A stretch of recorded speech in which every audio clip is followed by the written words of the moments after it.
한동훈이가요 지금 이 검찰의 기소권 남용이 우려가 되어서 검찰의 수사를 받지를 못하겠으니, 네, 안녕하십니까. 나쁜 정치, 꼼수 정치, 썩어 빠진 정치 깔끔하게 썰어주는 아재TV 마산의 마산아재입니다. 네, 금원유착의 기레기 기자 이동재, 채널A의 이동재 기자의 구속영장이 오늘 재청구가 되었습니다. 지난 6월에 이 서울중앙지검에서 이동재 구속영장을 청구를 했었죠. 그런데 이 대검에서 반려를 시켰습니다. 바로 윤석열이가 중간에서 카바를 치면서 이 이동재 구속영장이요, 법원에 접수도 한번 해보지 못하고 바로 무마가 되어 버렸습니다.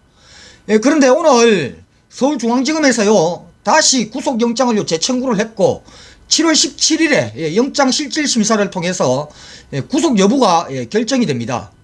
네, 그런데요 이 이동재와 금원유착의 또 다른 공범인 이 한동훈 검사, 이 둘이요 지금 서울중앙지검의 이 수사와는 별개로 또 검찰수사심의위원회를 신청을 했습니다. 검찰수사심의위원회, 이 검찰수사심의위원회의 목적은요 검찰의 이 기소권 남용을 방지를 하기 위해서 만든 제도입니다. 2018년도에 제도가 만들어졌는데 검찰의 이 수사 그리고 기소권, 이 결정을요 검찰이 하지 않고 바로 이 수사심의위원회에서 수사를 할 것이냐, 또는 공소를 제기할 것이냐, 아니면 불기소 처분을 할 것이냐, 구속영장을 청구할 것이냐, 이러한 것들, 그러니까 검찰에서 하는 역할을요 이 심의위원회에서 대신 결정을 하는 것입니다. 네, 이 심의위원회의 위원은요 150명 이상 250명 이하로 검찰총장이 위촉을 합니다.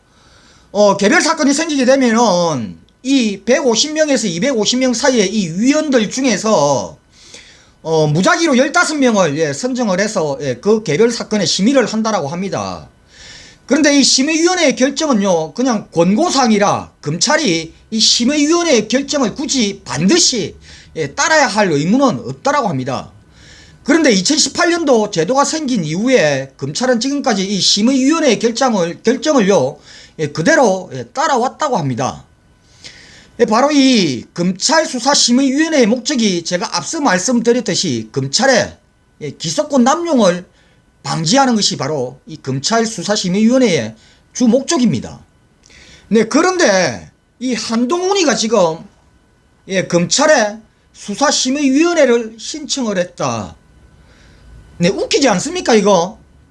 한동훈이가요 지금 이 검찰의 기소권 남용이 우려가 되어서 검찰의 수사를 받지를 못하겠으니 검찰 수사심의위원회를 열어달라, 이 신청을 한 겁니다. 네, 대한민국의 이 검사들의 범죄에 대한 기소율이요 무려 0.013%입니다.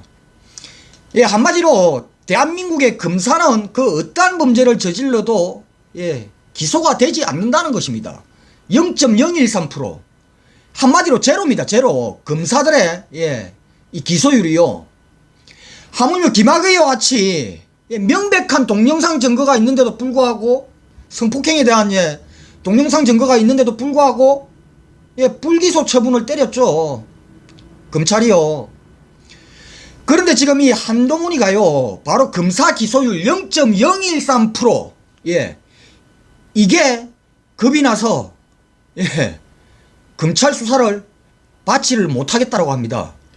네, 지금까지 이 대한민국이 검사들의 범죄는 검찰들의 이 제19 감사기로 인해 가지고 그 어떠한 범죄를 저질러도 기소가 되지 않았는데, 이번 한동훈의 사건 같은 경우는 한동훈 지가 봐도 이거는 지금 달라 보이거든요. 제19 감사기가 지금 안 되거든요. 윤석열이가 감사하려고 그래도 지금 그게 안 되거든요. 그러니까 기소권 남용이 우려가 되는 겁니다. 검찰에 대해서는 한없이 관용을 베풀면서 기소율 0.013%밖에 안 됐던 이 기소가 이 검찰이라는 이 제19 감사기라는 이 선을 넘어가 버리니까 한동훈이가 보기에 아이고 이거 이 기소권 남용 우려되는데 이리 된 겁니다 지금. 네, 한마디로 지금까지 대한민국 검찰이요, 예, 얼마나 저거 꼴리는 대로, 지 꼴리는 대로 수사하고 기소하고 했다라는 것을 한동훈이 스스로가 지금 그것을 증명을 하고 있는 것입니다. 네, 이렇게 이번에 한동훈의 이 검찰수사심의위원회 신청은 두 가지의 의미가 있다라고 저는 봅니다. 그 첫 번째가 앞서 말씀드렸듯이 대한민국의 검찰이 지금까지 일반 국민을 대상으로 기소권 남용을 엄청나게 해왔다는 것을 한동훈 스스로가 인정을 했다. 그게 첫 번째이고, 두 번째는 이 한동훈의 지금 이 범죄 사실이요, 검찰이라도 피해갈 수 없는 바로 검찰의 이 범죄 기소율인 0.013% 안에 해당되는 범죄를 저질렀다. 이 두 가지의 의미를 함축하고 있다라고 저는 판단을 합니다. 네, 아무튼 7월 24일에 바로 이 검찰 수사심의위원회가 열린다고 합니다. 그런데 한 가지 걱정이 되는 게 이 심의위원들을 위촉한 사람이 바로 검찰총장이라는 것입니다. 거기서 물론 15명을 무작위로 선정을 한다고 하지만은 한마디로 윤석열의 측근들이 위촉이 되어 있을 것입니다. 그렇게 썩 객관적이지는 않을 것이라고 판단을 합니다. 이 결과가요. 어쨌든 이번 이 검찰수사심의위원회의 결정을 지금까지 검찰이 100% 다 따라왔다고 하는데 서울중앙지검의 이성윤 지검장님, 이번 말은 한번 그 원칙 한번 깨시기 바랍니다. 만일에 결과가 수사 무마나 또는 불기소 처분이 결정이 내려진다 하더라도 그거 공고사항이기 때문에 절대 반드시 따르실 이유는 없다라고 생각합니다. 철저하게 수사해가지고 그에 대한 단죄를 내려주시기 바랍니다. 그래야 대한민국 국민이요 만인이 법 앞에 평등하다, 검찰개혁이 이루어질 수 있습니다. 네, 이상 오늘 여기까지 하겠습니다. 구독과 좋아요 알림은 아재에게 아주 큰 힘이 됩니다. 나가시면서 꾹꾹꾹 눌러주시기 바랍니다. 감사합니다.